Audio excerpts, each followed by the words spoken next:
Welcome. Today's topic of lecture is the transplant rejection and autoimmune disease in the topics of immunopathology. So, first of all, what is transplant rejection or graft versus host disease (GVHD)? So, it is a basically complex process. It involves the immunity of the host, involve the rejection of the graft tissue. So, first of all, we discuss the types of the graft. So there is the autograft, isograft, allograft, xenograft. So graft is divided into the four types. Autograft means the graft between the self to self. It is associated with the best survival rate. Isograft, it is between the identical twins. So there is a higher chances of HLA matching. So isograft have the very good survival. Allograft, it is the between the genetically different individual of the same species. So majority of the graft are in the form of the allograft. So it is between the genetically different individual of the same species. Xenograft is the between the two species. It is the from animal to human being. So some factor that considered for the enhancing the graft survival is the ABO blood group compatibility between the recipient and donor, absence of the preformed anti-HLA antibody in the recipients, and the close matching of the HLA ABC ABD loci between the recipient and donors. So important thing is the HLA, major histocompatibility antigen. The most important HLA presenting cells are the donor lymphocytes, especially the dendritic cells contained within the graft. So the reaction, it is mediated by the CD8 and the CD4 T cells. So T cell that causes the lysis of the graft cells, it activates the macrophage that lead to the increased blood vessel permeability and the local accumulation of lymphocytes and macrophage. Here is the pathogenesis of the graft versus host disease explained by the direct pathway and indirect pathway. So these are the two different pathways for the graft versus to explain the pathogenesis of the graft versus host disease. So first of all, we discuss the direct pathway. So what is the direct pathway? So direct pathway, here the interstitial dendritic cells of the donor present the antigen to the CD4 and CD8 cells of the host. So here remember the dendritic cells of the donor present antigen to the host. So the host CD4 T cells differentiate into the T helper 1 cells, and similar to delayed type of the hypersensitivity reaction that causes the graft injury, while the CD8 T cells which differentiate the cytotoxic T lymphocytes. So here the cytotoxic T lymphocyte CD8 cells, so it causes the graft tissue damage by the perforin granzyme and the FAS fast ligand mediated pathway. So it ultimately lead to the damage of the graft. While in indirect pathway, in which the dendritic cells of the recipient present antigen to the CD4 T cells. So recipient's antigen presenting cells to the CD4 T cells. So there is no involvement of the CD8 cells. So remember, in indirect pathway there is involvement of the only CD4 T cells. So that CD4 helper T cells further through the interferon gamma which activate the macrophage, and the CD4 helper T lymphocyte causes activation of the B lymphocytes and the release of the various antibody through plasma cells which directly affect the endothelial injury and the renal blood vessel damage occur. So the renal tubular damage occur through the direct pathway, while the renal blood vessel damage occur through the indirect pathway. And remember that indirect pathway there is no CD8 T cells.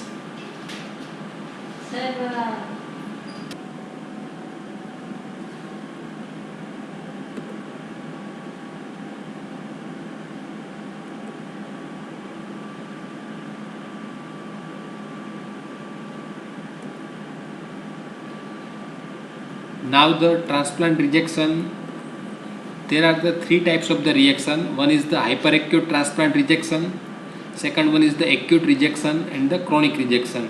While the acute rejection is further subdivided into the humoral and the cell mediated type of the rejection. First of all, what is hyperacute transplant rejection? Hyperacute rejection developed through the preformed anti-donor antibody are present. So there is a history of the previous transplant.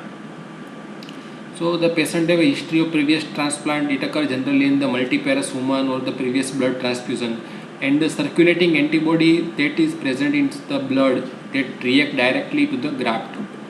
So the pathogenesis, it is the ABO incompatibility or action of preformed anti-HLA antibody in the recipient, which is directed against the donor antigen in the vascular endothelium. So it is a type 2 hypersensitivity reaction, and in this reaction there is a fixation of the complement and neutrophils, plus graft is destroyed within minutes to hour. Nowadays this type of the reaction is not seen generally because the much better graft screening procedure is done nowadays. So morphology of the hyperacute rejection, it is the widespread arthritis, thrombosis of the vessels, and the ischemic necrosis. So ischemic and the second is the acute rejection. So the most common rejection is the acute rejection. It is the most common type of the rejection, and it is through the immune mechanism of the type 4 cell mediated hypersensitivity reaction. So acute rejection, it is the reversible reaction that occur within days to week after the successive immunosuppressive therapies. That the acute rejection we can revert back to the normal, but if the therapy started early. So the CD4 T cells that release the cytokines that resulting in activation of the host macrophage, proliferation of CD8 T cells, destruction of the donor graft cells, and extensive interstitial round cell lymphocytic infiltrate in the graft, edema, and endothelial cell injury. Another reaction is the antibody mediated type 2 hypersensitivity reaction, also occur in case of the acute rejection. So the cytokines from the CD4 T cells, it promotes the B cell differentiation into plasma cells, and anti-HLA antibody formation occur which attack the blood vessel in the donor graft. So the vasculitis with intravascular thrombosis in the recent graft occur through the type 2 reaction. Intimal thickening with obliteration of vascular lumen in older graft occur also in case of the acute rejection. So acute rejection is reversible with immunosuppressive therapy, cyclosporine, and the other monoclonal antibody against the T cell antigen recognition site and corticosteroid. But the side effect of the immunosuppressive therapy is there is an increased chance of the development of the some malignant lymphomas, squamous cell carcinoma, etc. So morphology of acute rejection, it is onset is usually 7 to 10 days, detected by the slight rise in the serum creatinine level, and there is a presence of the mononuclear cells in the tubulointerstitial infiltrate with tubular injury and interstitial edema. So vasculitis is very uncommon in acute rejection. So this diagram explains the interstitial there is a infiltration of the round cells in the interstitium between the tubule, plus there is a tubulitis. So the inflammatory cells, neutrophils present in the lumen and the cytoplasm of the tubular cells. So the right diagram explains the intense mononuclear infiltrate between glomerulus and tubules, and the left side the tubules undergoing destruction by the invading lymphocytes. So this is the acute tubulointerstitial rejection. So this diagram again explains the tubulitis. So tubulitis is the inflammation of the tubules. So here the inflammatory cells present in the cytoplasm of the tubular cells. So this is the acute vascular rejection, vasculitis. So there is a thickening of the wall, obliteration of the lumen, plus inflammatory cells in the vessels wall. Now we discuss the chronic rejection. Chronic rejection, it is an irreversible reaction that occur over months to year. It involves the continued vascular injury plus ischemia to the tissue. The dominant histological features are the arterial and arteriolar intimal thickening, thick glomerular capillary wall, tubular atrophy, interstitial fibrosis, and the therapy is ineffective in case of the chronic rejection. So this is the tubular atrophy and interstitial fibrosis. So tubular atrophy, interstitial fibrosis, and the graft arteriosclerosis. So these vessels get thickened wall. So this is the graft arteriosclerosis.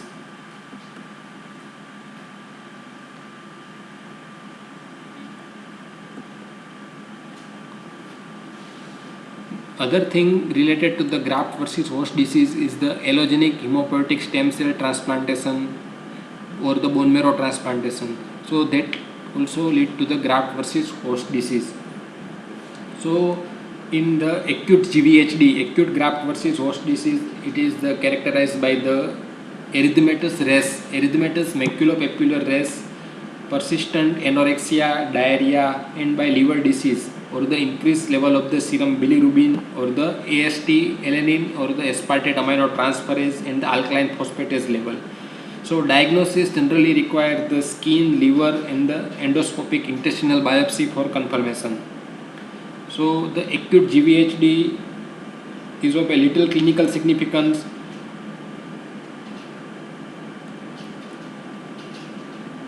So it is a potential complication of the bone marrow transplant disease.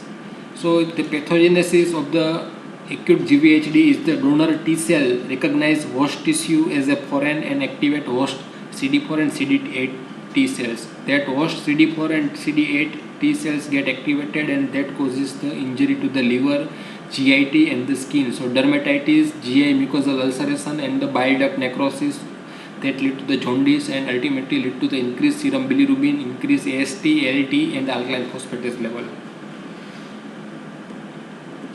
So this complete the graft versus host disease, transplant rejection and the major features of the graft versus host disease. Now we discuss the autoimmune disease and the systemic lupus erythematosus. So the first of all, what is autoimmunity? Autoimmunity, it is an immune reaction against the self antigen. As the name suggests, auto means the self. So the immunity against the self antigen. So there is a tissue damage. That tissue damage that lead to the single organ or the multi-system disease or more than one autoantibody that is responsible for the disease. But the majority of the autoimmune disease commonly there is a female preponderance. So there is a basically three requirement for the autoimmune disease to develop: the presence of an immune reaction that is specific for the some self antigen or the self tissue. Second is the evidence that such reaction is not secondary to tissue damage but is of a primary pathogenic significance. And the third is the absence of another well-defined cause of the disease. So these three requirements for the autoimmune disease to develop. Clinical manifestation is variable depending upon the which organ or which system is involved. So it is an organ-specific disease or the systemic disease. So immune response are directed against a single organ or tissue. Autoimmune reaction against the widespread antigen. It is results from the loss of self-tolerance. Disease mediated by the antibodies and immune complex. So these are the example of the some autoimmune disease. The prototype example of the autoimmune disease is the SLE, systemic lupus erythematosus, that we discuss later. So this disease is mediated by the T cells.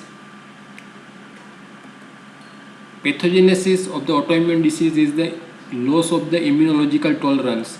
So the tolerance means the unresponsiveness. So our body remain in harmony with our immune system. So if there is a loss of tolerance, if there is a loss of unresponsiveness, then the autoimmune disease starts.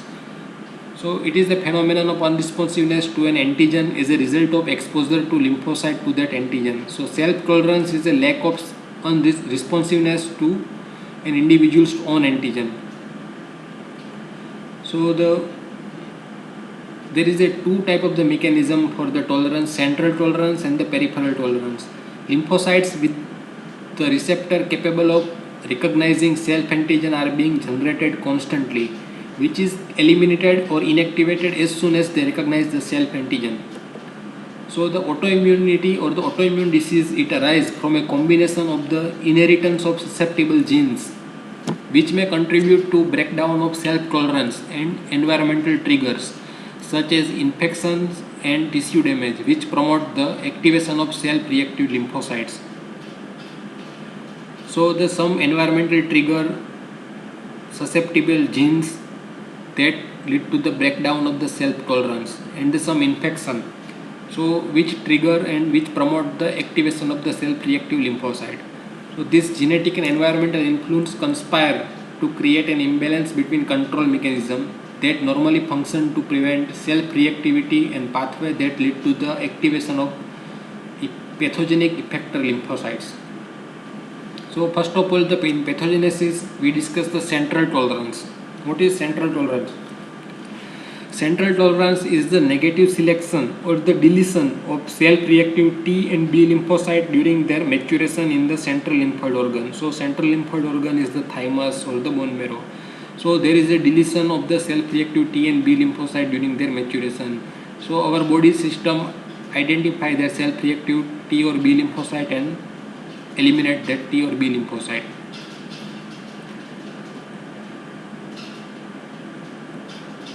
So the failure of the self-reactive cells undergo apoptosis, or the failure of the self-reactive cells undergo lysis, that lead to the that dangerous lymphocyte from the mature pool that release into the our systemic circulation, and that causes the autoimmune disease. In peripheral tolerance, there is a self-reactive T cells that escape via intrathymic deletion in the peripheral tissue. So the mechanism, there are the three mechanisms for the peripheral tolerance. One is the energy, second is the suppression by the regulatory T cells, and the third is the deletion by activation induced cell death. First, energy. Energy means the prolonged or irreversible functional inactivation of lymphocytes induced by the encounter with antigen. So energy is a irreversible functional inactivation of lymphocytes. So T cells, due to the absence of the co-stimulatory molecule on the antigen processing cells such as B71 or the B72, that lead to the energy. And the B cells, due to the lack of the T cell help for the antibody synthesis, that also lead to the energy of the B cells. Suppression by the regulatory T cells. Some regulatory T cells that play a major role in preventing immune reaction against the self antigen. So CD4 T cells is the best defined as the regulatory T cells which express the CD25, and transcription factor is the FOXP3. Both are required for the development and maintenance of the CD4 regulatory T cells. So the mutation of the FOX3P that result in the severe autoimmunity, it causes of the autoimmune disease called the immune dysregulation and polyendocrinopathy, enteropathy, that is X-linked recessive disease. So this diagram again explains the central tolerance and the peripheral tolerance. In the bone marrow, there is the pro T cells, so self-reactive clones which gets central tolerance, which gets eliminated through apoptosis. In the peripheral tolerance, once that self-reactive clones or the self-reactive lymphocyte that is escape from the central region is the thymus, and it goes into the circulation or the periphery, then it gets inactivated through the three mechanisms. One is the energy, second is the suppression by the regulatory T cells, and the third one is there is the deletion by activation induced cell death. So this first mechanism, this second mechanism, and the third mechanism. So activation induced apoptosis, clonal energy, and the clonal expansion, induction of the immunity. So there is some genetic susceptibility, failure of the self-tolerance, release of the self-reactive lymphocytes, infection, tissue damage, some environmental trigger that lead to the necrosis and inflammation, and which further that lead to the influx of the self-reactive lymphocytes into the tissue, activation of the self-reactive lymphocyte, and tissue injury that lead to the autoimmune disease. So there are some susceptible genes. Most autoimmune diseases are the complex multigenic disorder, but the HLA gene that affect the negative selection of the T cells in the thymus or the development of regulatory T cells. So some non-MHC gene, the important one is the PTPN22, which is the most frequently implicated in autoimmunity. Another is the NOD2, which is also important for the Crohn's disease. And the gene which encode the interleukin 2 receptor CD25 and interleukin 7 receptor alpha chain, which control the maintenance of the regulatory T cells. So if there is any mutation, or if there is any problems in the gene that encode this protein, then that also lead to the autoimmune disease. So the molecular mimicry and the induction of co-stimulator on the antigen processing cells, which also lead to the autoimmunity. So some example of the autoimmune disease is the rheumatic fever, Guillain-Barré syndrome, primary biliary cirrhosis, Ritter syndrome, Graves' disease, pernicious anemia, insulin-dependent diabetes mellitus, Addison's disease, pemphigus, Graves' disease, etc. In rheumatoid arthritis, there is a autoimmunity occur due to the immunoglobulin G in joints. SLE, there is a double-stranded DNA and the histone protein, the autoimmune reaction that trigger the autoimmune reaction. In Sjogren syndrome, there will be RNP antigen SSA that lead to the Zika syndrome. Guillain-Barré syndrome, there is a myelin protein. Now we briefly discuss about the prototype of the autoimmune disease is the SLE, systemic lupus erythematosus. So there is etiology is unknown, pathogenesis, which is the failure to maintain the self-tolerance due to the polyclonal autoantibody. So it involves the multiple systems, skin, kidney, serosal surface, joints, CNS and the heart. So incidence is the 1:2500 population, but it is more common in black American, and there is a 10 times more chances to occur in female, occur generally in the second and third decade. So the genetic factor that is responsible for the SLE, some HLA, DR2 and the DR3 location that is found in case of the SLE. Some drugs, procainamide, isoniazid, D-penicillamine and the hydralazine, that also causes the SLE reaction. Some androgen that protects estrogen enhance the SLE, and ultraviolet light may trigger the SLE reaction. So there will be a susceptible genes that lead to the failure of the self-tolerance in the B and T cells specific for the self-nuclear antigen. Plus there is external trigger, that is the infection or the ultraviolet radiation. So it lead to the increased burden of the nuclear antigen. Apoptosis occur that lead to the fragmentation and increased burden of the nuclear antigen.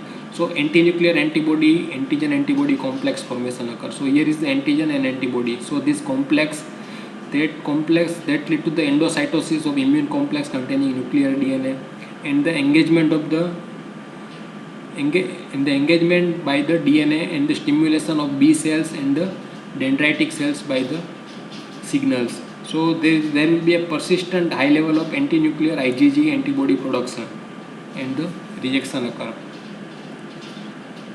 So it is a type 3 type of the hypersensitivity reaction with the DNA and anti-DNA complex depositing in the vessels, and it involves the multiple system of the body like the skin, kidney, CNS, blood vessels, serosal surface, joint, etc.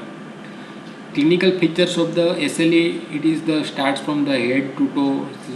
Typically patient present with the malar rash, discoid rash, photosensitivity or the photodermatitis, oral ulceration, arthritis, serositis, pleuritis, pericarditis, renal disorder, which is the SLE related nephropathy or the lupus nephritis, which is the further very vast topic. Patient present with a persistent proteinuria more than 0.5 gram per day and more than 3 plus if quantitation is performed, and the cellular cast, red cell cast, granular cast, tubular cast. In CNS, patient may experience the seizure and psychosis, hematological disorder, patient present with the hemolysis, anemia, thrombocytopenia or the pancytopenia. So these are the common clinical features of the SLE reaction. Diagnosis by the anti-double-stranded DNA, which is the sensitive test, plus anti-Smith antibody, anti-phospholipid antibody, anti-cardiolipin antibody, plus lupus anticoagulant also present in the blood. False positive serological test for the syphilis and the other ANA or the other autoimmune disease may cross-react with this test. So it starts from the head. There will be a seizure, psychosis, cerebral lupus, skin rash, discoid, malar rash, photosensitivity, photodermatitis, oral ulceration, anemia, thrombocytopenia, lymphopenia, plus lupus nephritis, osteoporosis, avascular necrosis, skin rash, myalgia and arthritis, etc. So lastly, the laboratory investigation to diagnose SLE is the anti-nuclear antibody to DNA, which is classical to SLE, antibody to histone, which is the drug-induced SLE, which is the in case of the drug-induced SLE, antibody to non-histone protein bound to the RNA, and the antibody to nuclear antigen. ANA test is sensitive but not specific. Most specific test is the double-stranded DNA. So this complete the SLE and the autoimmune disease and SLE. Other autoimmune disease which can occur is the Sjogren syndrome, scleroderma. So these are the other autoimmune disease also can occur in the mechanism of the autoimmune disease. Thank you.